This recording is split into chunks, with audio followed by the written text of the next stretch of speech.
guys, and welcome to another episode of Woke by Accident Podcast, a weekly chat about socially conscious topics impacting the culture. We are happy to have our most favorite co-host, Simbaza, host and creator of the Simbaza podcast. He is a three-time nominee for the Best African Diasporan Podcast by the APVA, and he is from the Republic of Kenya in East Africa. He has been a presenter at the Afros and Audio Podcast Festival and recognized by the Jollof Radio Media. Hey, Simbaza, how are you?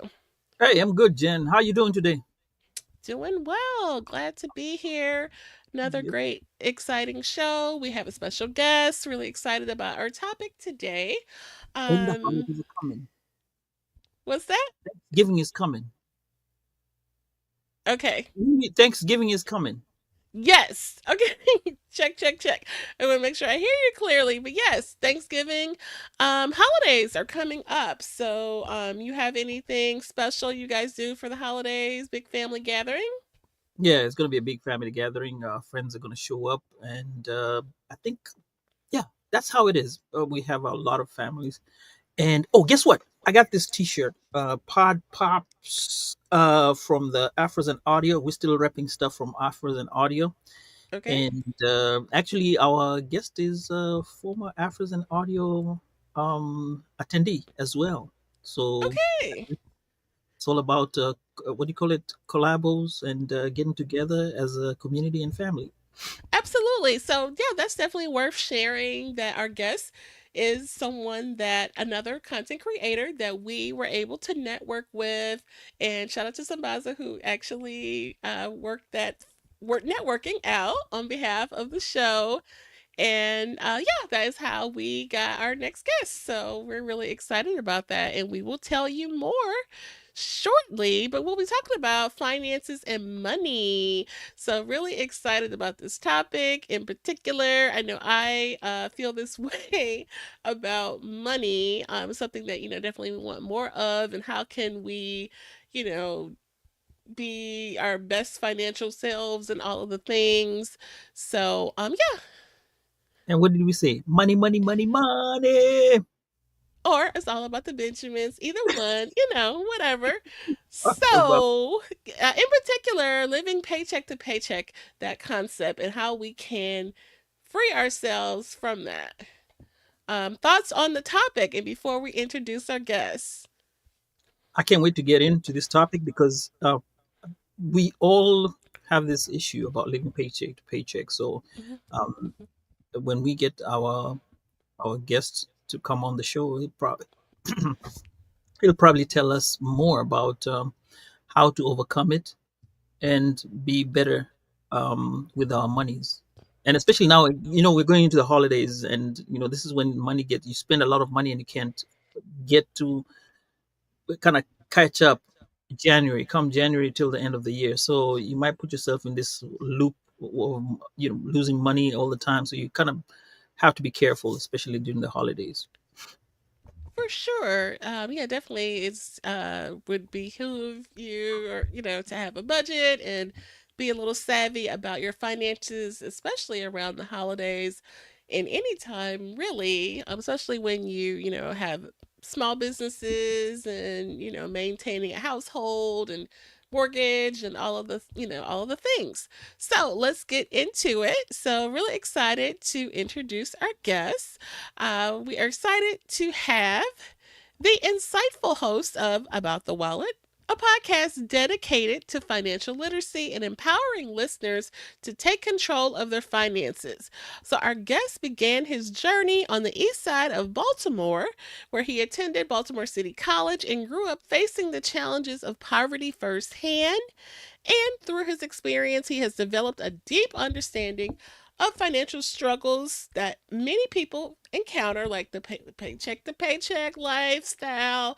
Now he is using that insight to educate and inspire others on their path to financial wellness. And we are really excited to hear about his story and how he has made it his mission to make financial knowledge accessible for all.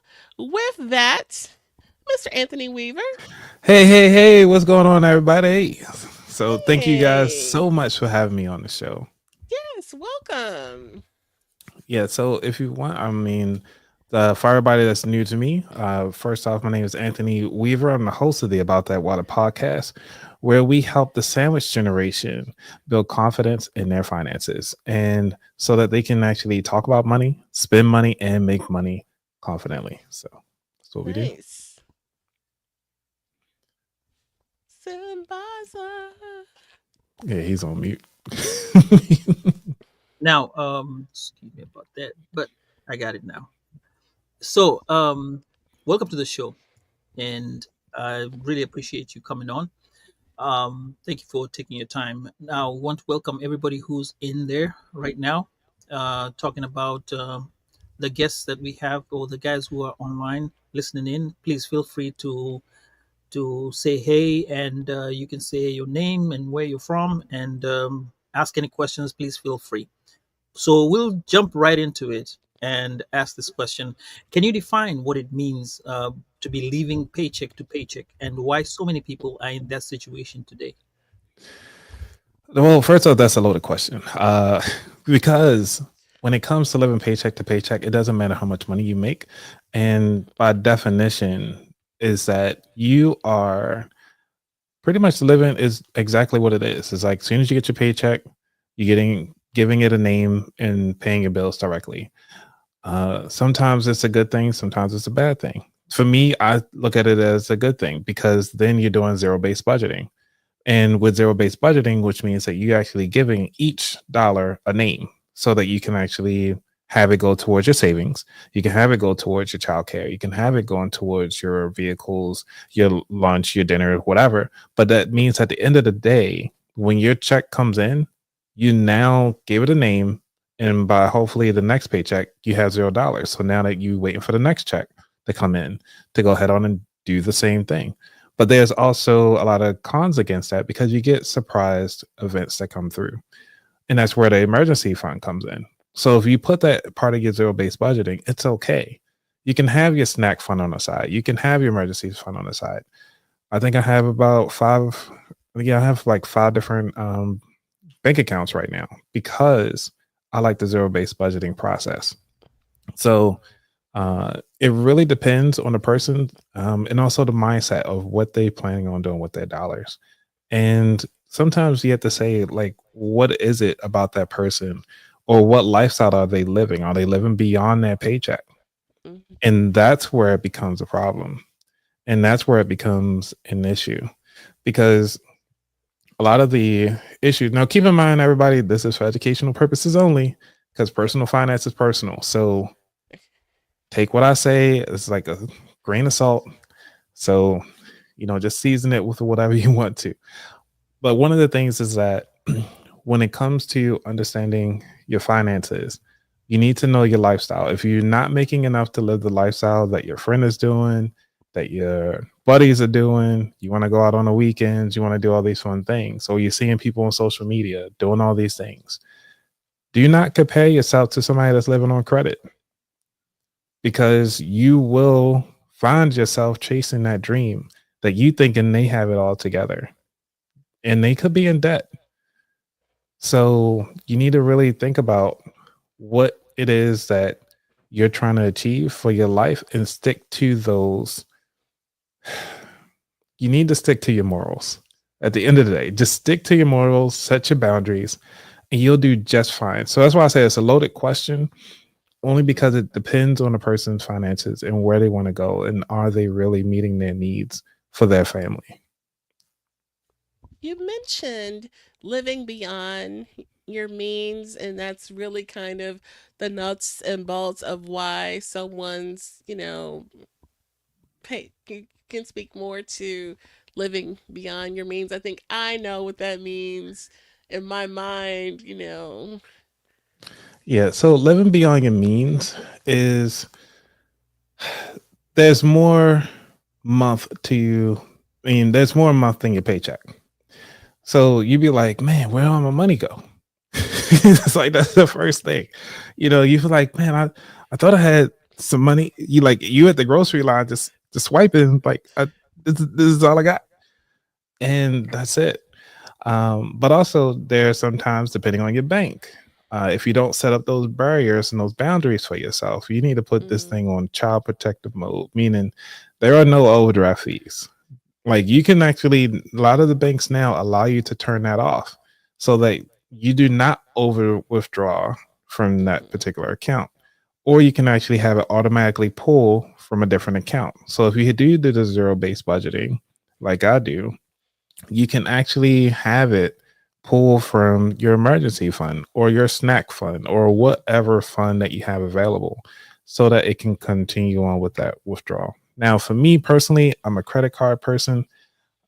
I do not like using bank cards. I don't even know where my debit card is at, honestly.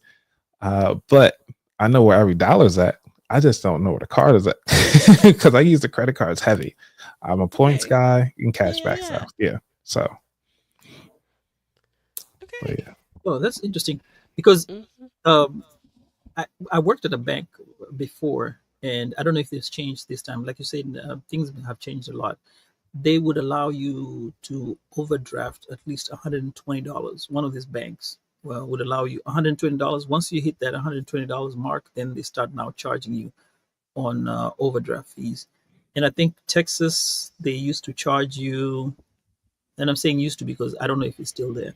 They would charge you like every transaction, whatever goes on. California used to charge you until a certain amount, and then after that, they will just stop. They will not go over a certain amount. So different places, banks act differently. That's kind of what type of knowledge people should know. And I like the fact that you said credit cards, and then you get the points back because those things add up. mhm. If you know Yeah. how to do it right, and that takes a lot of discipline. A lot of discipline. It doesn't take a lot of discipline actually. Think about Mm, it as a like a disease, right? So say if you go to the doctor, right? The doctor tell you, "Hey, you can't have dairy anymore or you will lose your big toe." Will you stop eating dairy immediately? Or will you try to snake a bite like, "Man, it tastes so good." You won't chance losing your big toe, right? Or right, your foot or your whole leg or something like that. So right. treat it the same way. Because this is a lifestyle now that you've chosen. Mhm, And every lifestyle that you choose requires a different type of sacrifice. mhm, There's levels to the money game, which means that you need to know those sacrifices from a mental standpoint, from your social standpoint, from the way how you carry yourself. Everything is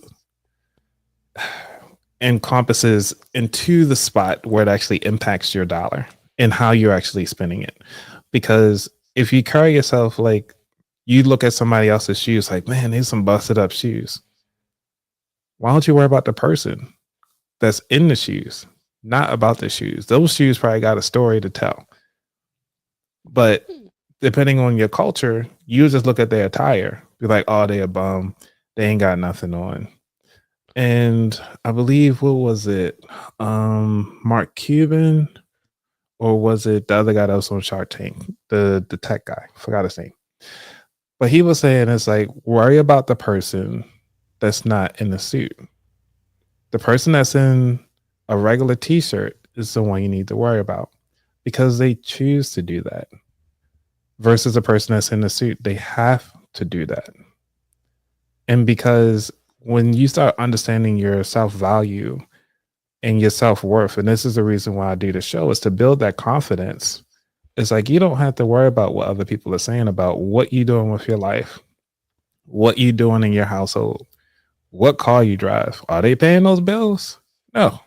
Are they paying you for the new shoes? You can complain about the shoes all you want to. It's like, hey, well, then give me $50 for some new shoes. Then it's a difference between complaining about it and actually being about it and do the work. Because a lot of the times, this financial stuff is a lot, and it can hurt somebody that feelings. And that's why I'm kind of afraid for this newer generation that are getting access to all of these phones and everything like that because they comparing themselves to what other people have at an early age versus because we come up into the holiday season. You know, everybody want the latest shoes, the latest clothes. They looking at what does somebody else have tech wise, but is it in their budget? Is it going to move? Because I don't mind if somebody want to get like the latest cars. That's what they like. That's what they want to spend their money on. Go for it. Have fun with it. Hmm. That's why personal finance is personal. Get what you want. I'm sorry.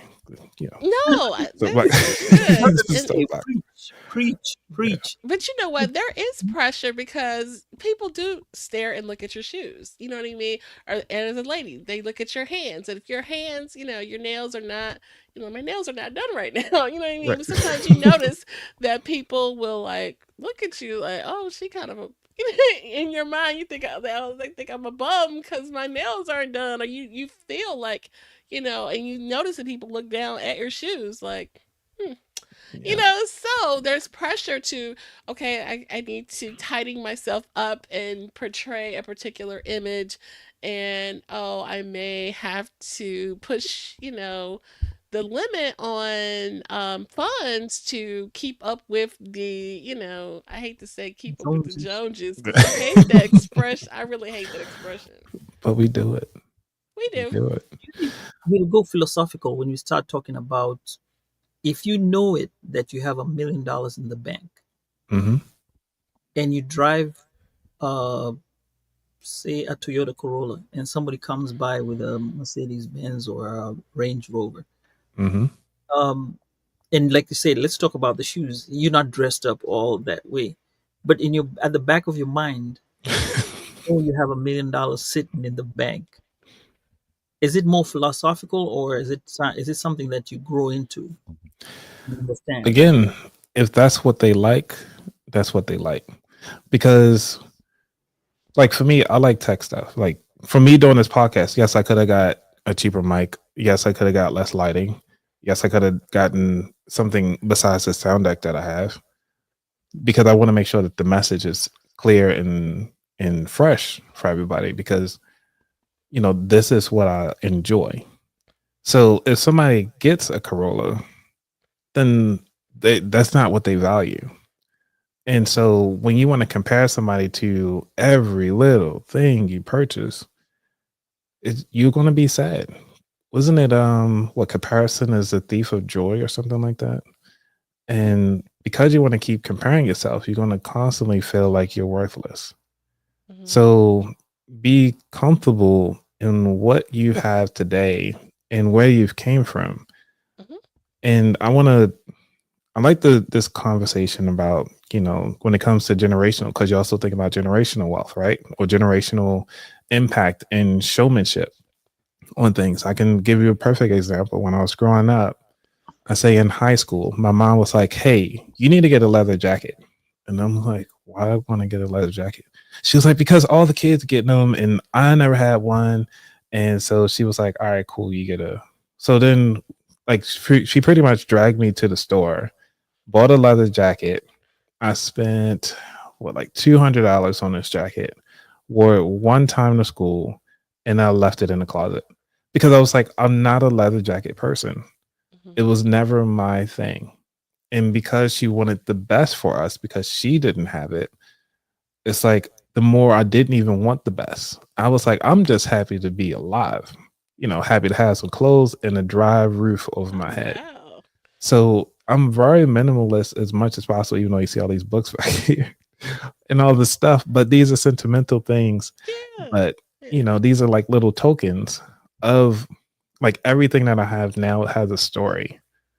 And I don't want it to be of like, oh, I'm collecting this thing just because, oh, because somebody else has it. No, I want to get it because this is something that I value, something that I'm proud of.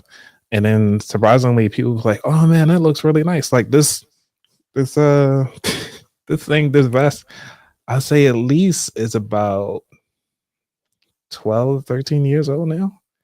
And I had Okay. this thing this back when Target used to make good stuff, but good quality stuff. Come on, Target. Right.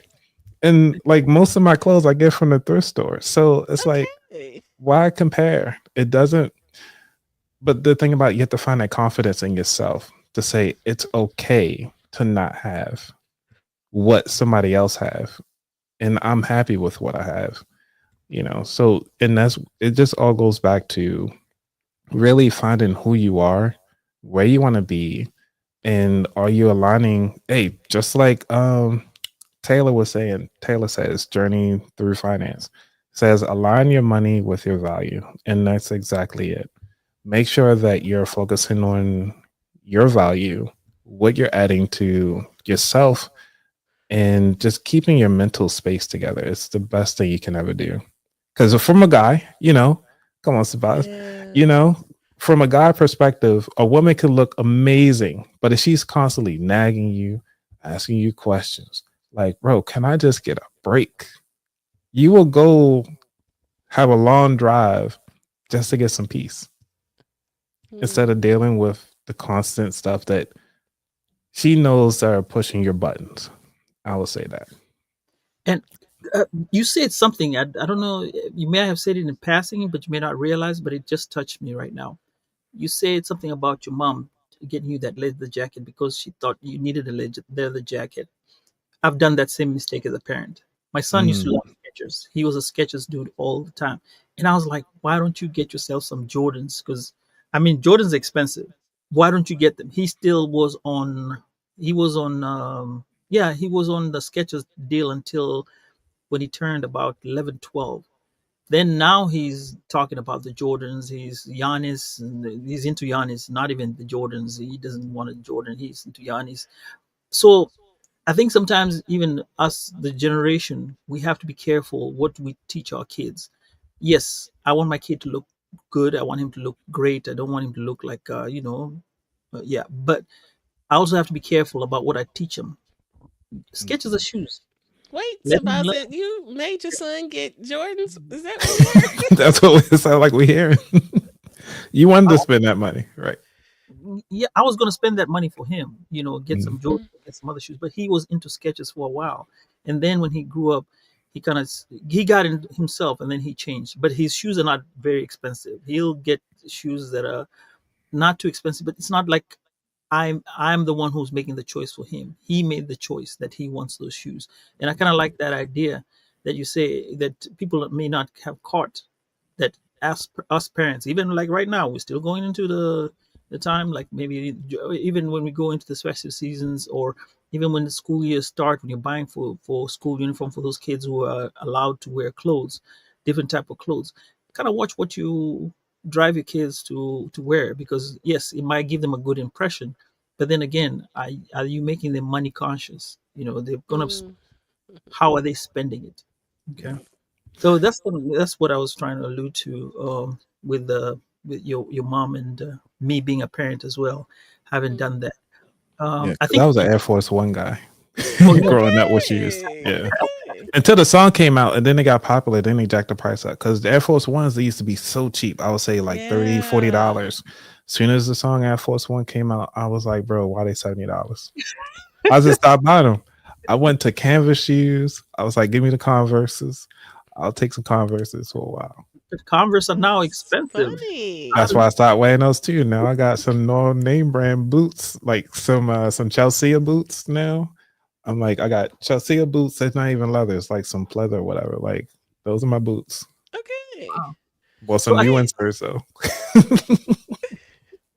we can take a break right now and go to the comments, Jen, because I see we have a lot It's of a people. lot.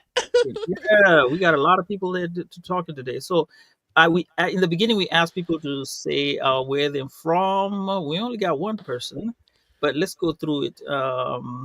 We Where have you? Vern, Elevate with Vern, and that's Vern. She up in Um, New York. welcome to the show. Yep, welcome to the live, everybody. Then we got Ed Campbell. Ed Campbell says peace and love, family. And we'll go on to Journey Through Finance. That's Taylor from Atlanta. Yes, Hmm. you you knew the assignment. You followed the assignment. Looking forward to the conversation. Yes, and she says I'm also a financial coach. You can throw in some words there, and we'll also go with whatever you're saying. We'll add it. She also says here, love that personal finance is personal. What a Mhm. word, Hugh, oh, Hugh, a word. Um, then Tiffany Bird says here, it does take a great deal of discipline for some. You should not charge what you can't pay. for at the end of the month. Using credit cards can be deceptive if not disciplined. Ooh. That's true. What do you say about Mm, that? Uh, um, again, goes back to your values. Because starting out, again, my mom, back to it, she got me into credit cards. She was like, "Yeah, we're gonna go get you a credit card." We went to Zales, got my first credit card, and it was like a mm, pinky ring. And I was like, because she was like, "Yeah, you gotta get a ring, and you gotta build your credit and stuff like that." But again, she knew about what you call it, authorized users. mhm, So for those of you who have kids and never heard of this, every credit card out there will allow you to add an authorized user to your credit card. Now, there's going to be age limits. I put a post up on Instagram a long time ago. I might have to bring that back up to light that shows the different ages per credit card. So, like Amex can allow somebody from the age of 13. You got I think Chase can do like the age of 8. You can actually allow your children to build credit with the credit cards that you have, so that by the time they're ready to get their own credit card, they can get tens of 20 thousands of dollars versus credit. Versus what I had to do was to go out get my own at 18, and I'm starting fresh credit, which means that I have no history. And because you don't have that history, let me pull up right quick because I'm not too keen. I don't remember all of the percentages. So let me mhm, look that up right quick. For sure. Um, because I know history has a big impact on what it is. Credit history. I forgot what it's called. Score factors. Sorry for the wait. Okay, so length in history is at 15%. I mean, but payment history is 35%. mhm, Which is the biggest percentage out of the whole wheel, as far as your credit score, the makeup, because 30% is the amounts that you own. You got new credit, 10%, 10% for credit mix. So understanding that the credit history is the biggest thing that you can ever have for your credit. Imagine you at 18 and you have 15 years of credit history because your parents already had a credit card before then, and they just add you to one credit card. So again, you're gonna have to have that talk, and this is the reason why, what you call it, I refer credit cards as the oven. So mhm. what I mean by that is like an oven can burn your house down if you don't use it correctly, right? It can burn your food. It can add a little crispy to it, and it's like, oh yeah, it's not burnt. You can scrape it off. But if you treat it nicely, you can make an awesome meal. Thanksgiving's around the corner. You even got the stovetop options now. So with that being said, if you look at the credit cards the same way, yes, it can mess up your life if you don't use it correctly, but it can also provide you free resources. Like I travel to, I go to FinCon every year. So I travel to FinCon for free every year. So I get free hotel stay, free flight because my credit card points. And all Nice. I do is just pay off the bill every month. Well, actually, I pay it daily. Every time I use it, I pay it off. But those are the perks that I get for using it correctly. And people are like, well, how you use it correctly? Just follow the rules. They give you a nice little packet to say, like, hey, if you don't pay your bill, we're going to charge you this. But if you pay your bill on time, you'll get these perks. So understanding that piece is such an amazing Mhm, thing. Um, and so yeah, so when it comes to credit cards, it's a big thing, but you don't need too much guidance. It's just an understanding of how to, like, again, there's levels to these things. When you're mhm, introducing credit, mhm, you need to know the rules of that game. When you're introducing real estate, that's a whole nother credit because you're taking debt on. That's Right. a whole nother rule to that thing. And again, like people try to say, well, it's your house as an asset. No, you're still paying for it. You're living in it. You're not making money off of it. Blah blah. That's a whole other conversation. But Right. we wouldn't be We'll continue that. We want to go through yeah, the comments here so that exactly. everybody gets a chance. Uh, Journey through finance. She says the Joneses are broke. Right. Now, welcome to the show, Sophia Stokes. Hey Uh, Sophia. welcome, welcome, welcome. And then I like how my folks came through. I appreciate it. Yeah, all you folks did come through. Yep. And Journey Through Finance says, align your money with your value. And then Sophia Stokes comes again and said, I had many a teacher tell me quality over quantity. So that's true. That's true. And then now this tool for $99. This must be the Target thing. Could be. Yeah, yeah. But I was So thinking about the Nelly song when he was talking about it could get for $2.99. They oh used to be for two oh ninety. okay. And I'm then not The sure. I two mean, she could pair. be. Yeah, the oh Air Force One song. Yeah, when I yeah, talk about Air so Force Ones. Yeah. oh, okay, okay. So Ed says prep cooking has saved me a nice amount of money, and I cut back on ordering out and going out to eat. It's also more healthier. That's one of the ways to True. to whatever. So guys, Yeah. keep chatting on the chat, and we'll pick up some, and then kind of if you have any questions, we'll keep asking, and then keep continuing with the chat. So next question, Jen. I think you have the next question here. Oh, I didn't know y'all had a set of questions. I can keep You know, running. we I know look, you we got veered great. off. We have veered off the wagon. I think we're talking about Mm, financial freedom and breaking out of the paycheck cycle. How to get out okay. of it. So we were talking about breaking this paycheck to paycheck. I liked how you said giving it a name or giving it a place. But the question was, what's one thing that you wish people understood more about financial freedom and breaking out of the paycheck to paycheck? And so you can just take that where you want it. Let's see.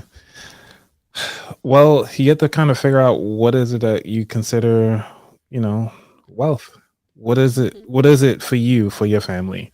But also, you can be. This is where you need to be stingy, um, because it's your life. Where do you really feel like you can take your life with this current resources that you have? What are you willing to sacrifice? It goes back to what are your values, and this is a more of an emotional side of the house, not just numbers, because numbers is really 10% of the value of this whole equation. 90% of it is all emotional, and what I mean by that is because yeah, everybody could be a millionaire in 10 years. All you have to do is just take 90% of your income and invest it. Live save. They always say the book, The Richest Man in Babylon, always pay yourself first at 10%, and then pay all the rest of your dues from that. So, and 10% of your net value, not gross. So, if you're looking at your finances, just right off the rip, you can you can reach any of your financial values if you just stick to your numbers and ride it through. Meaning, if nothing happens, again, this is when everybody has this breakthrough, they try to say it like in this little bubble. But again, life is not a bubble. It's everybody else's bubbles bumping into each other's bubbles. It's a mass chaos. So how do you actually build those barriers first? Which is mean that you need to learn how to say no more. You need to learn how to say yes to things that value to you most.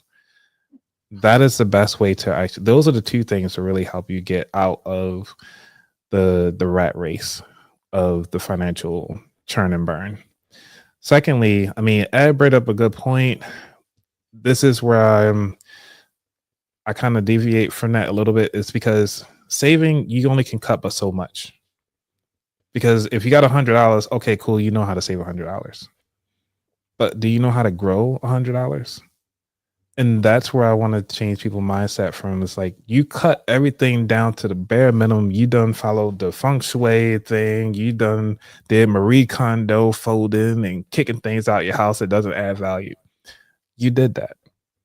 Now what? How do you add value to your life? What is value now that you kicked out all the things that don't bring you joy?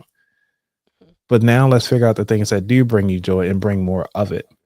And if money is one of those things that you feel as though it allows you to bring more joy into your life, meaning you're going to have more time with your family, That's what a lot of people want to do, especially when you get a newborn.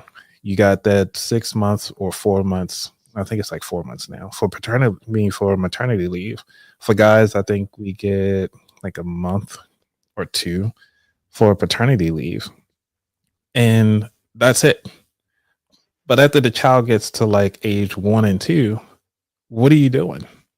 How are you taking your time out of your day in your life and things that you say you value family, but yet you're working all the time? How are you actually making that change to make that happen? And this is where going back to your values and your feelings, what is it that you really want to take your life to the next level? So, in order to get out of it, you really need to sit down with yourself, really sit in that dark place. It's okay. Think about yourself as a plant. You're a seed. You're buried underground. You're growing your roots before you show your face and let the world hit up against you in any which way. But you know you're stable and you're grounded in your values so that when you look at somebody in that Benz next to you in your Toyota Tercel, I mean, I even went even further with the Tercel than the Corolla, but you got to understand like, hey, it's cool. I'm on a mission. I'm gonna get to where I need to be. I've seen like some people say, like, I've seen the world. I've been to France, I've been to Greece, but the person with that Benz that's sitting next to you probably only went down the street. They only know their neighborhood and maybe their state, but they haven't been to any other state. So these are the things that I want to. Those are once you figure out those, you can easily get through anything you want.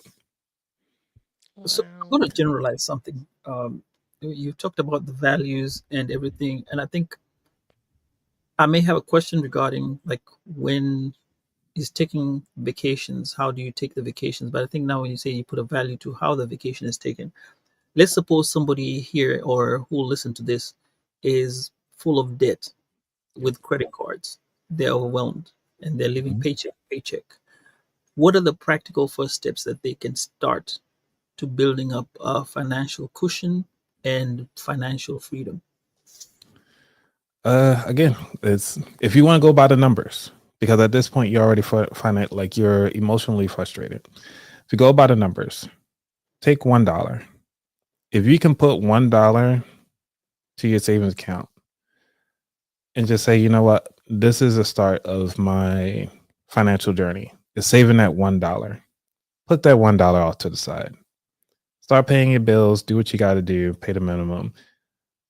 Then you put the second dollar in for your next paycheck. Soon you'll actually have what is like 26 paychecks in a week if you do get paid bi-weekly. You'll have $26 by the end of that year. But say, hey, you got a bonus. You start throwing in $2 or $3. You might have $30 by the end of this year. Nobody knows. But the fact of the matter is that you took that first step to start figuring out what it is that you want to do and get to where you want to go by taking that $1. And it all starts with $1. Remember, rain creates puddles, creates oceans, and it just starts with one drop. So start with that. Secondly, I would say is to get on a budget. You need to know, and you need to know where your money's at, because ultimately, most people who are frustrated don't know where their money's at. And I actually created a little acronym here that if you guys like it, if you don't mind, I got time. Do I got time to talk about the acronym? Yes, Okay, please. right. You can like hurry up.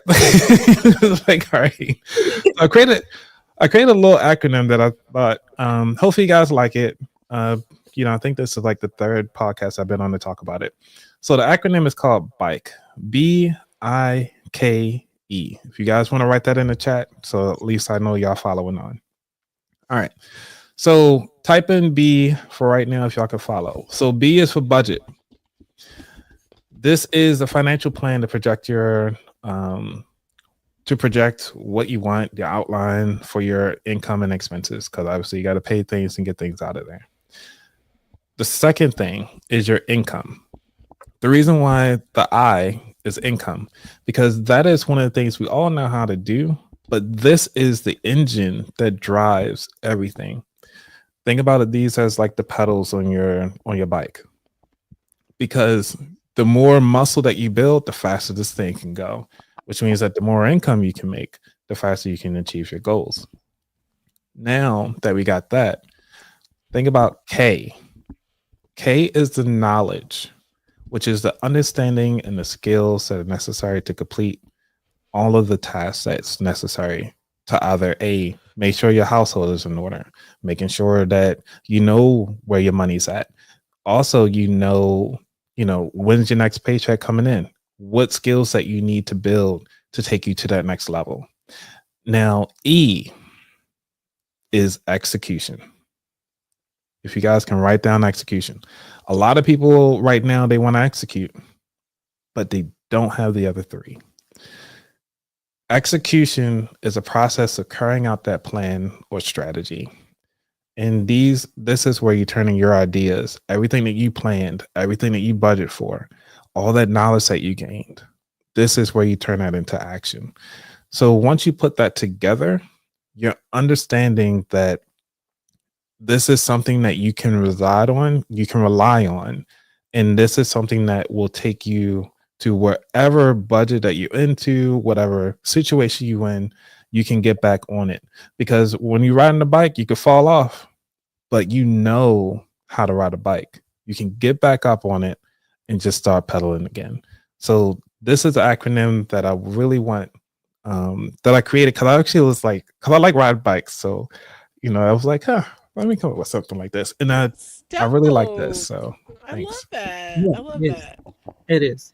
Super dope. Yeah. But yeah, I just wanted to leave that with you all. I know time's coming up, but I at least wanted to make sure that the people who lasted this long and got here, I just want to make sure you got that. Oh, thank you. Thank you. And then we're veering off a little bit, but I just felt compelled when you were speaking, like, it really is emotional. A lot of the choices that we make are, hit you in some kind of emotional way. I had a coach once upon a time, and I didn't stick with it. But one thing that the first it was a lot of mindset conversations about, like, kind of like that rich dad poor dad kind of Oh, mindset. How people who spend in this kind of way have that concept of, like, oh well, I've always been broke, so, or I always like never had no money before, or like you said, I'm in my true sale and I ain't never been nowhere before, you know what I mean? yeah. Would you ride with Neo if he was in a Geo? Right. You know what I'm saying? Like, look. And then Not the Neo rich the Geo. dad, speak to that. Yeah. So, right with Neo to a Geo. Um, it's sad for this community. And this is the reason why you'll see. I'll use churches as an example. Churches are a staple in most African American communities, right? Now, if the pastor shows up in a shirt that's kind of dingy, shoes are okay, but they scuffed up. The pants is probably don't have a crease in them. They will not respect that pastor, and not too many people in the congregation would even show up just on appearance alone. But yet, somebody who has the glitz and glam, they got flyers, they got lasers, they got the full band. Oh, they must be doing something. So you want to give them more money. Show me the money. Like, but it's like, how are they any better if you're supposed to be reading the Bible and the Bible is supposed to give you the message? And it's a lot of times they say, if you've been through some mess, you qualified to be the messenger. So let the person who's been through some mess tell you about their mess. Like, I don't know. But the appearance has it for this. It's sad in this culture, and even in this day and age, it's like we still look at appearance as a way of like, hey, this person is doing well. For me, if I see somebody riding around in a busted up vehicle, I don't think they broke. I think they just have values in other things. They value other stuff.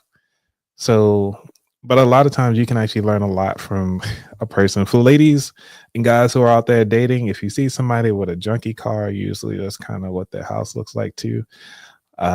So yeah, to keep that in mind. I just want to throw that out there.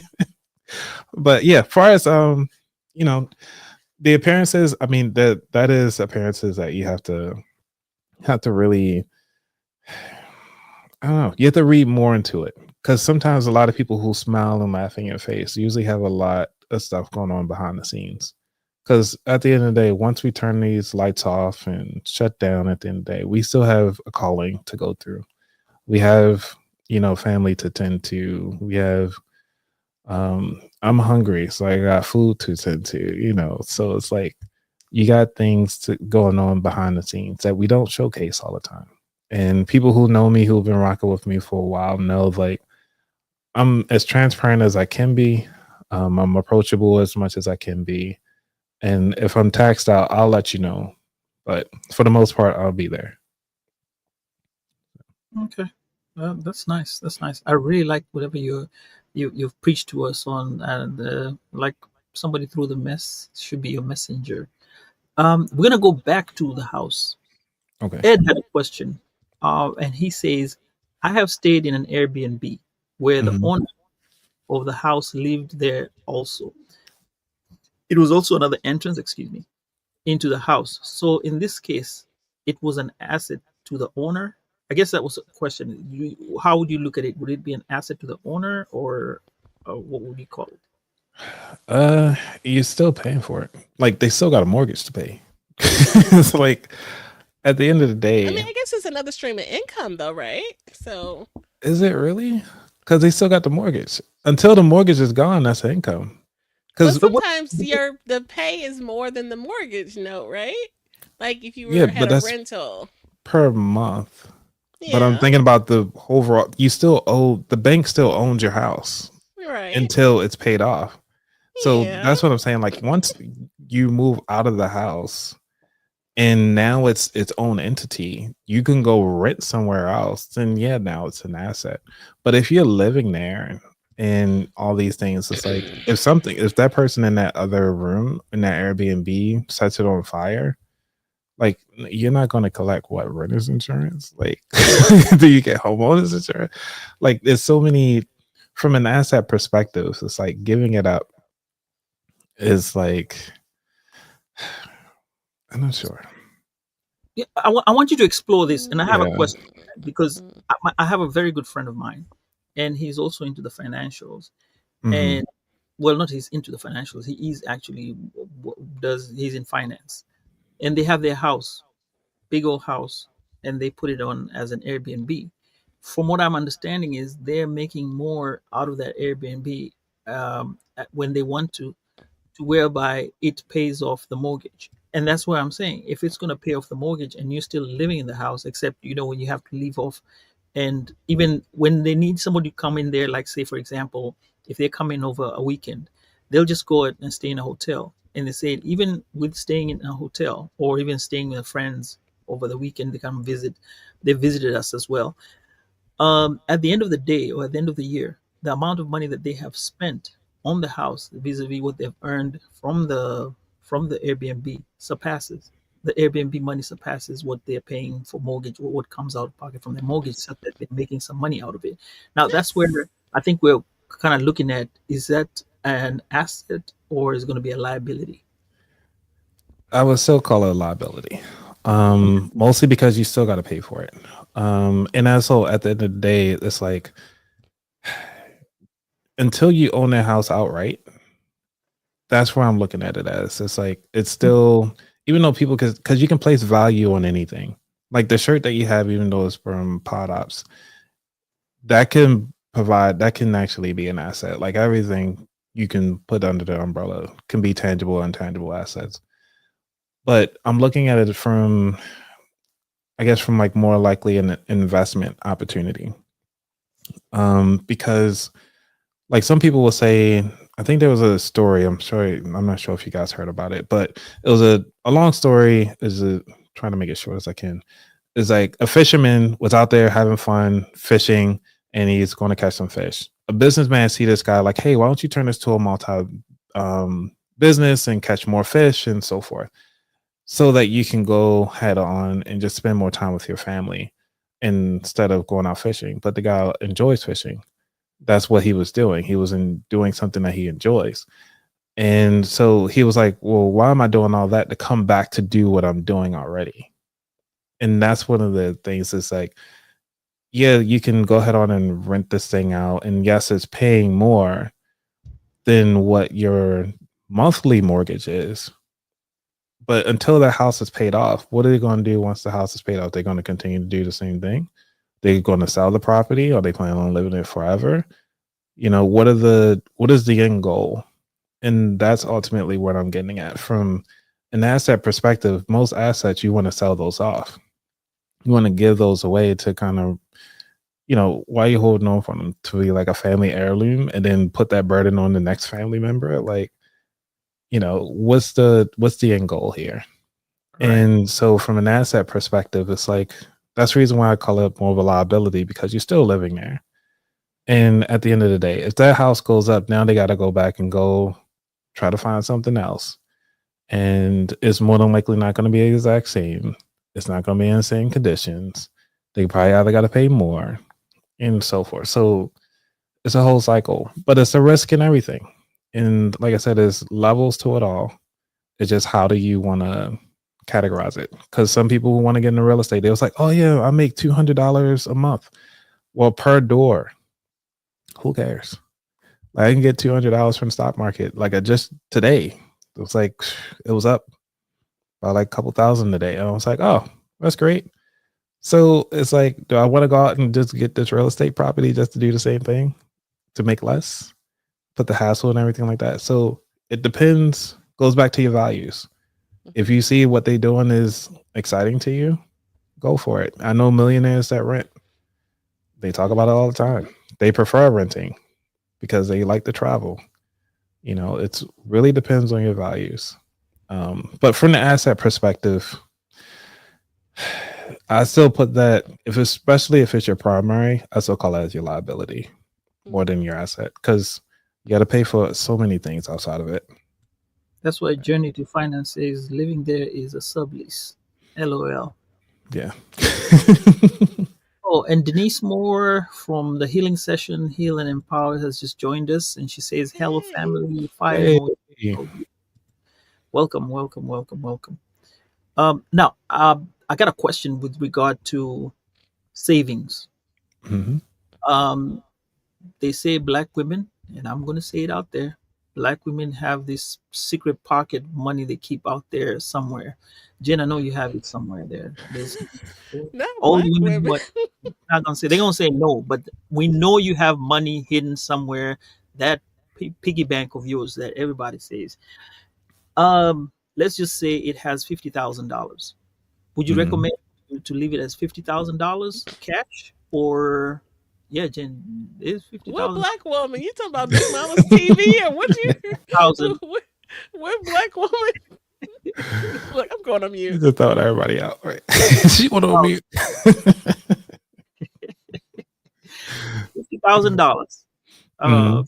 that piggy bank. Would you suggest it to sit there as $50,000, or would it be $50,000 invested in stocks, bonds, something that will create money going in back and forth? It depends. Every financial person will tell you if they are truly looking out for the best for you. It depends, because when it comes to having that $50,000, dependent. So the reason why I say depends, like take a nurse for instance, right? During the pandemic, a nurse, even if she could spell nurse, got a job, right? If they can put on a smock and just push somebody from one room to another, they got a job. They were making hand over fist money. Now, take somebody that was in the art industry who does marketing and so forth. Ain't nobody was open. What are you marketing? You lose that job.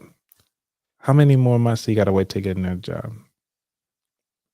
It might take you a whole year. Do you know your monthly expenses? They could take that whole 50,000. So that's why I say it depends. Depending on the industry, depending on where you at.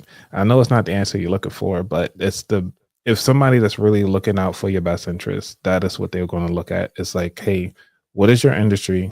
What is your monthly expenses? And what is your next value? What are you going to do if you were to lose this job today? Okay. And I don't know where that example came from. We're talking about people living paycheck to paycheck. The No, no, average no. person don't got no fifty Some thousand dollars Fifty stashed thousand dollars that you away in right Big from Mama's paycheck. TV. So no, we talking about people who they can't ride Oh with my Neo god. because he ain't in the Jeep. And y'all look, tell us, oh, we ain't got no money, we ain't got no money. But every time they say, oh, they got a piggy bank somewhere hiding. And the journey to finance say, never heard such a thing. And she's laughing about it. Because, cause you made that up. You putting out their secrets, dude. That's what you're doing. yeah, that's what I'm doing. Everybody should have a. I think every. Well, when you're talking about that from a Mhm. married perspective, because marriage is a business. I don't care what nobody say. Marriage is a business. Ooh. Um, that's my opinion. Uh, everybody should have their own savings account, separate and outside the marriage. Me personally, that's what I think. Some religious people, we had this argument, well, not argument, but this discussion, words mean things. Had this discussion on my show about, combining finances versus keeping them separate. Depending on, again, it depends on your family values. Had one lady, she came on it, she did a call in. I'll allow people to call into the show. She called in and said it took 7 years for her husband to finally do the joint account thing. As soon as he did the joint account thing, I think with a year or two after that, she was able to retire him from his job. Wait, what? Yep. So she does her own cleaning business. Oh So wow. yeah. But the thing, I think we're talking It's about. variables though. It's variables Yeah, it's too. a lot of it. Yeah. Yeah. So okay, so and I would like the ladies in the chat to chime in on this. Which option would you prefer, or which one are you thinking of, or which one works out best? For me, or for us, we have three accounts. There's a one major account that all the money goes to, all the paycheck goes there, and then there's some that goes on the other side. I like people who are taking the middle road, and then everyone has their account, and then so they have their monies to spend on their own, and this is whereby you have like for me, I'd say this: if I want to surprise my wife, I can surprise her. When you buy her something as a gift, she'll see, oh, um it's right there. They just bought something from Target. It's for our anniversary. See, so where's the fun in it? It kind of throws some things off. And then now this is a podcast for another day. And I'd be happy for everyone who's on the chat to kind of come back in when we're doing this podcast. It's talking about people like me. I'm an immigrant, and I subscribe to Kenya. Like you heard in the beginning, I'm a Kenyan, and as elder of the family, like I'm the oldest family member at that part. I've inherited the I've inherited the responsibility of having to take care of whatever's back there. So that comes as a challenge when you have a family here and you have to take care of I can say a family also back in Kenya, or assets that are there in Kenya. That can create a huge dynamic in your marriage and your finances. And like they said, most marriages get broken up when the finance comes into play. But aside Can from I that. can I add into that? Mhm. The only reason why it breaks down is because they're not having the tough conversations comfortably, like and often. Because if you have the conversations often, it's like, oh, it's not a surprise. Oh yeah, we know that he was going to do this. Okay, and you knew the stipulations that were going to happen with it. Are you going to go back to your family in Kenya? Okay, well then divorce it is. You know what the stipulations is. That's why I said marriage is a business. You signing a contract. This is a contract that you put with her, with your family, that say, hey, I'm gonna be the man in the house. These are the things that I like to have, and these are the things that she likes to have. These are the things that if we have kids, this is what the kids are going to have. And also when the parents get older, what are we going to do with the parents? Are they going to move in the house with us? Or are we going to build another UAD in the back? Or are we going to put them in a nursing home? This is all in the contract. Also, if for any reason that you decide to get a divorce, that's another contract. You got to have the prenup or the postnup. These things got to be written down because once you break up, those assets can be split in half if you're not careful. But if you put that in a prenup, postnup, or even if y'all just have a mutual agreement, y'all wrote on something and somebody just said beside you or whatever, and like, hey, I witnessed y'all talked about this, that could be your contract too. And it can be held up in the court of law. Slide that on over and be like, hey, when I leave, you keep all the assets. I don't care. I'm out. That all has to be written and understood. So once you have that conversation comfortably and often, you don't have anything to worry about when things hit the fan. So it's Well, not such an yeah, you issue. have to I'm sorry. definitely have communication and Yeah. discovery of those types of things. So it's like you said, it's not a surprise, and someone is not blindsided by new information. But I mean, like variables, right? People who maybe came together later in their life, maybe they were, married to another person in a different Hmm. life. Now they're with this person, and the people's prior kids.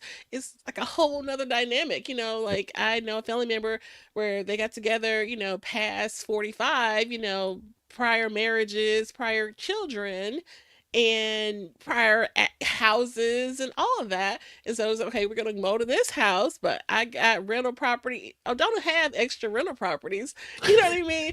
And so this telling me she didn't know anything about the husband's rental. And he was like, I had that, and he just felt like I didn't have to go into all these details because he had it before the marriage. And some people personally feel that way. So it's a lot of variables and layers when, people are, I'm not going to say age, but just in a different stage of your life, you have different things that you may not have if you're, fresh out of college or what have you. Yeah. And then when you pass, who's going to take care of that stuff? Where's your estate plan? And like that's what I'm saying. Like the reason why majority of marriages either break up because of finances or through death, because that's what investigation discovery is great at. Oh, they had everything, but he wanted to spend all the money at the bar, and she didn't like that. Pew, pew. And then the next thing you know, she's on like Dateline or something. That's how it happens because they didn't have a conversation. He didn't stick to the rules of the plan that they put together, and he got the consequences. Hmm. Hmm. It's on Snapped. I mean, you've seen these shows. 2020. It's Right. I it's keep a going lot right. of things. It's a lot of things that can, go on. Yeah. Okay, well, we're not going to keep you I was forever. so bad. So bad. Like, man, but I want to talk about this. We had I'm sorry. for the future for the Yeah. kids. Like, what would you recommend us teaching our kids? A couple of steps that we can tell them. Hey, at first this is what you do. I know you already Yeah. gave us that gem regarding the fact that you could have put them in the card as an additional user. I never thought about that. That's something we might do. Hmm. What we do with our kids is they have a credit card right now because banks do allow kids to have well, debit cards. So each one of them has a debit card, and they get to do chores in the house, and they get paid an allowance. Um, my son does a bit of work out there, so he gets more money for himself. But they learn how to spend. So they have a card, they know how to spend. But right now, he makes some crazy purchases that you sit down and wonder, like, what in the world were you thinking of? How can we teach them that, hey, this is what you need to do, even though they will not listen to us right now? They're going to have to make those crazy mistakes, and then they learn from their crazy mistakes. Hopefully we can guide them to some type of financial knowledge. How do you suggest, in your perspective? All right. Uh, First off, candy. Candy is the best way to teach a kid about finances. Reason being is Mhm. because candy is a great motivator. Sweet, very small to handle, low cost entry for it, right? Everything is roughly around like $1 or two, or even cheaper. But the cool thing about it is that you can do the value of candy. So take the fun size Snicker, right? I think you can only get those in bags or in like the little sleeves or whatever. Or you can get like the big bags for them. Or you can just buy the single bar of Snickers. I'm using Snickers as an example here. And you can say, like, hey, well, let's look at the price of this candy. How much are you making with that? Like, how long does it take you to make this money up to get that particular candy bar? Or, how are you going to spend that? So these are the different ways that's one way of doing it. Because some people are like, oh man, look at that big old chocolate bar. And like, Easter's coming around the corner too. So it's like, how do you get them to start thinking that way? It's like candy is an easy motivator. Secondly, what you can do is Apple actually released a credit card for kids that you can actually give them. But the cool thing about it, though, they allow you to limit on how much they have. I think back in 2021 is when they introduced it. So if you have Apple Card, you can actually give them all a credit card, just put a limit on it. And so you don't have to worry about them going over or anything like that, which is beautiful. I just kind of wish other credit cards would do that too. Um, but this is also another way to kind of put them on their limit. But this is a reason why credit cards is a great thing and also a bad thing. The bad thing about it is that they don't have that tangible dollars. If you give them cash money, they can actually look down at how much money they have versus how much that candy bar costs and actually do the subtractions right then and there. So I would suggest, because I don't have kids myself, but I used to teach, and showing them the dollar value, and they was like, man, I never saw a 50-cent piece before. Like, show them the tangible pieces of money so that they can actually figure out what it is that they like. And they will talk, just have them talk through the process, talk through their thought process on why they decided not to get this or that. And I want you as a parent to, while you go on shopping, is to talk to your kid on why you're getting this product versus that product. Why are you getting this laundry detergent? Oh, because my mother used to use this detergent, or because I saw this on TV or something like that. But does that really impact you? Or are you doing it for a financial thing? So that's why I say it's like mostly we're going back to the emotional side of the house, the Mhm. information that you're giving. But again, what are your motivators for buying something versus their motivators? So share that info while you're out there. And okay, so I'm gonna tell you this story, and there's a game, this NCAA football.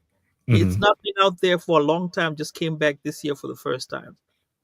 So normally I don't buy the games until time for Thanksgiving because they have that Friday deals. Yeah, But Black Friday. Yeah. two games: football, soccer, and basketball. Each game is $70. Oh, Comes okay. brand new.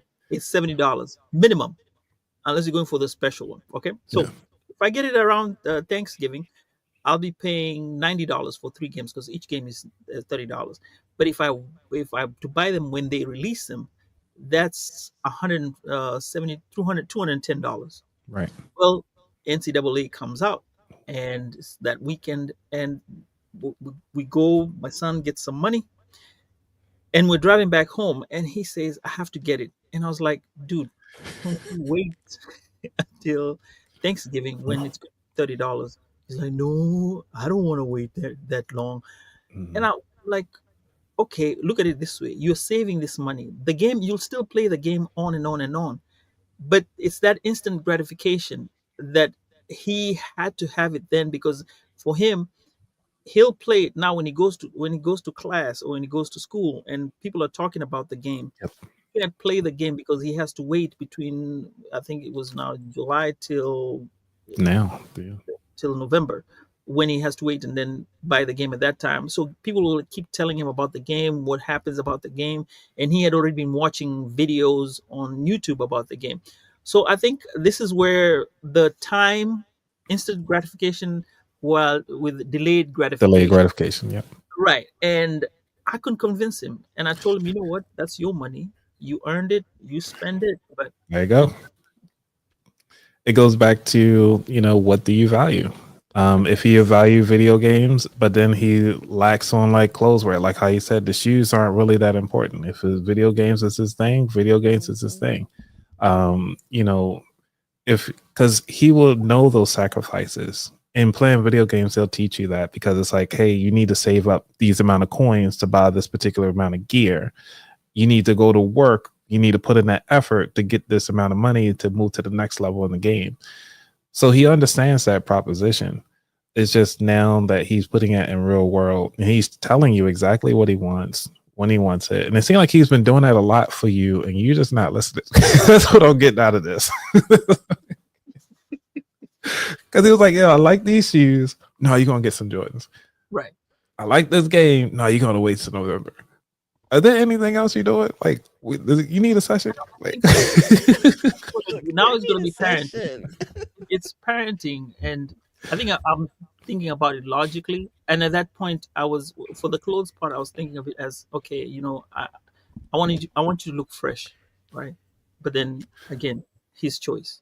right. The mama told me, look, just let Now, it be. clean clothes don't have to be like the top end brand, just have Right. them look clean. So yeah, so that one he's changed. He's even that's a whole topic. A girl will change them easily, but yeah. He just changed. Uh, the only thing he needs to do, I won't say that, but there's one thing that he needs to do. But the other part, now for the games part, now that he's spending his own money, I think now he's learning, and I've learned, instant gratification. If that's what makes him happy, and he's worked for it, and he's willing Mm, to spend his money yeah. and use it for that matter, then fine, that's on you. So as a parent, I'm learning and teaching, and I guess being a dad and a coach are two different things. So if he Yes. was to come and be you be his coach, I think the delivery would be different and the acceptance would be different as regards to coming from me. You know, Yeah, you bringing up a book that I used when I was teaching, and it's I tell everybody who has kids, and if they have like hard time either communicating things to them or just trying to get them to listen. The book is called "Listen So Kids Will Talk." Um, actually, yeah, "Listen So Kids Will Talk." It's a yellow book. You can get it on Amazon. I got it from a digital copy. If you got a library card, you can get it for free. Just get the audiobook. But I highly recommend it mostly because it gives you a lot of examples of providing a open, I guess we call it like a safe space so that they can actually come to you when they have questions and you can actually ask them like, so tell me more about this. Or I used to hate when teachers used to do that, but now I understand the value of it because it's like, well, I just told you about it. Like, they want more information. It's like, okay, well, you're excited about it. Tell me more about it. Instead of getting upset and stuff like that, and like, hey, a kid might come in and it's like they see you doing something, but they want to run up against you and stuff like that. Like having that moment and taking time to step back to actually say, like, hey, this is what I need you to do. This is something that I want you to understand and really listen to them and see what they have to say. You'd be surprised on what they come through. okay, Yeah. that's very very interesting. And I see Journey to Finance is shocked and she's laughing about it. Glad you're enjoying this show. I know we were talking about living paycheck to paycheck, but hey, it's evolved, and I think But you like it's saying a lot of gems, right, Jen? It is. It is. And I don't think you guys have anything to be worried about. I actually thought that was great that your children have roles and or jobs and they earn money. So they're learning that value of Hmm. money. And cause in some households there is none. They just literally they make orders. I want them Jordans, I want whatever. And they don't have any responsibility. They just, you know, like at least they do know what earning for a dollar represents. So I think you guys are further along than a lot of folks are. I think at one time, this I'll throw this in. At one time, he had to do a presentation as to why he Mm, needed some Air Jordans from to his cousin, his older cousin, and then he explained why and gave reasons, and yeah, he got it. Hey, well, I mean, it's great with storytelling because that's another yeah, thing that a lot of people leave out. Storytelling. It's like it's very important. I talked about that on the panel. It's like you need to use that to get what you want, and if you can tell a great story, you can get pretty much sure anything you want. did. Yeah. Right, right.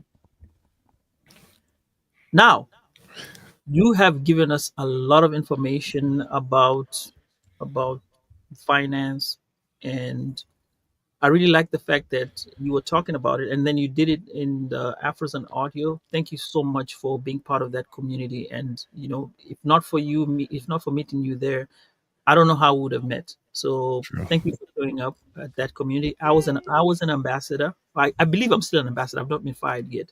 So I'm an ambassador for Afros and Audio, and I want to thank you for being there and giving out the special information that you gave out. Because if not for your storytelling, we would not be here. You telling the story about how we can take care of our personal finances. So from us to you, thank you so much on Oh, behalf of Afros and thank you. Audio. Say thank you for Absolutely. your communication and you taking your time actually to be out there. That was awesome. Um, but before you go or we finish up on anything, let's talk about how people can reach out to you and kind of tell us about your podcast. I know you talked about we've given you this raving introduction about your podcast, but right now on your own. And I see that mug back there. You did Yes. give somebody a mug for asking the first question. He beat me to it. I had a question, All but he, right. Ah, I'm going to try that again. Yeah, he did. Imagine. And I'm going to try that again next time. Hopefully, you're going to be giving mugs. Well, I might give a hoodie out next time because I got a lot of merch, so I'm just trying to do different things. Yeah, ooh.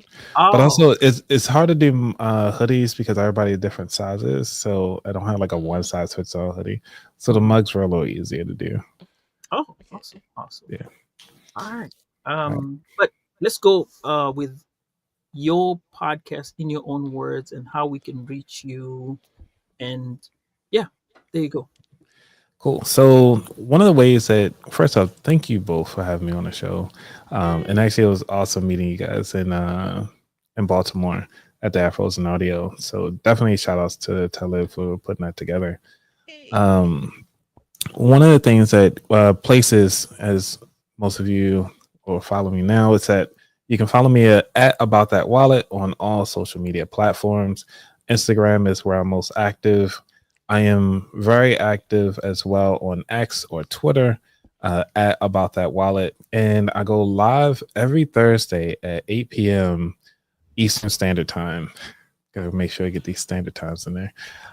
Eastern Standard Time on YouTube, Facebook, and I also do X as well. And I'm also on LinkedIn. I'm trying to get better at that. But all in all, you can find me there.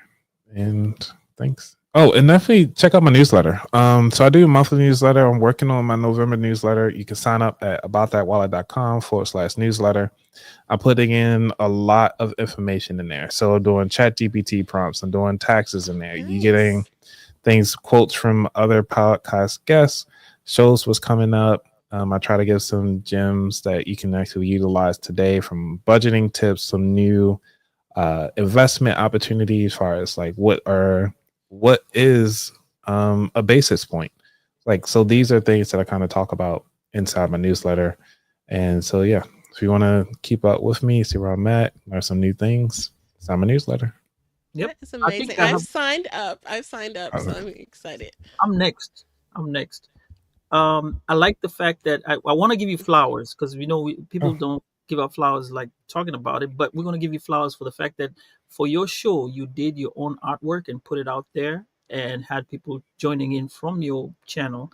And I would like to extend this again over and say, hey, next time, maybe another time, we can come and we still talk about finance. The podcast is always open for us to have this conversation again. Financing. I had a great time today.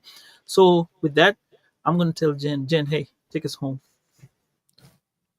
And Anthony, if you have any other final words. okay. My final words is make sure that now that you know what a bike is, make sure if you fall off, get back on it. Because once you fall off, you're giving up. Mm, And I don't not want to see you give up. And if you feel like you're giving up, please reach out to me. Let's go on and get you back up on there. absolutely. Anthony is also a financial coach. Oh yeah. So, look, I might need to get on a payment plan. So then we can talk about that later. Let's do But it. Let's do it. yeah, because yeah, I got some concerns. That's Well, what that we have. I have to look. I'm trying, the multiple streams income slowly but surely. I got a little side hustle, but everything is not curling over the way it's supposed to. The way you wanted Um, to, right? yeah, I bought floor Oh, tickets from to Beyonce a couple years ago, and I'm still hurting. Cause look, all right, we ain't gonna talk about that. Okay. hey, do you talk about podcasting? Like, can we probably talk about podcasting in terms of, and we'll give it for another show where we talk about podcasts and how they can earn income and, kind of reference how to make income because you're already doing merch and stuff like that. Maybe talk about how you change yours, talking about in a business perspective, how you kind of, you know what I'm talking about, right? Yeah. Yeah. We do another show. I like our listeners, and especially those podcasters, to come out and listen to how they can elevate their podcast using their finances and how to wiggle around and get into these spaces where they will make money off of their podcast, not just Or going and saying, content, just content in general, right? right, Yeah. Yeah. right, Hmm. and how you're gonna spend. Look at yourself as a business, how to spend money, how to leverage the amount of money you get, and what do you do with this and that stuff like that. So I guess that'll be a conversation for another day. Sorry, you have a lot of things coming for you. I don't know. Yeah, I do a lot. It's just I fail a lot too. So that's the thing. Like people like to say, like, all right, cool, you failed. Like, no, tell me how you succeeded. It's like, I'm still failing. Like, give me a chance. Remember what you said, mess. Talk to the person who went through mess because they will be a great messenger. And I'll it Yes. keep can that. turn around, it really can turn around. So, every time, you fall, like there's a come up, so You know. I've seen it time and time again. So just because you're down doesn't mean you're always down. You know what I mean? So, yeah. Awesome. Okay. Well, I want to make sure if you wanted to share something else, but we appreciate you again. As Sambaza said, you're welcome here anytime. Oh, thank you. And all right, and thank you guys for joining us. Everyone who joined in on the chat. If you're catching us on the replay, we appreciate you. The audio episode will be up soon, and we hope that you found today's conversation inspiring and enlightening. Please consider sharing it with friends, family, colleagues. Our collective awareness and advocacy play a crucial role in creating positive change. So please stay tuned for more engaging content, and we look forward to continuing these important conversations in the future. So, for Work by Accident, Sambaza collaboration, we thank you guys. And Anthony, stay tuned for our proper goodbye. And everybody else, please take care. Peace.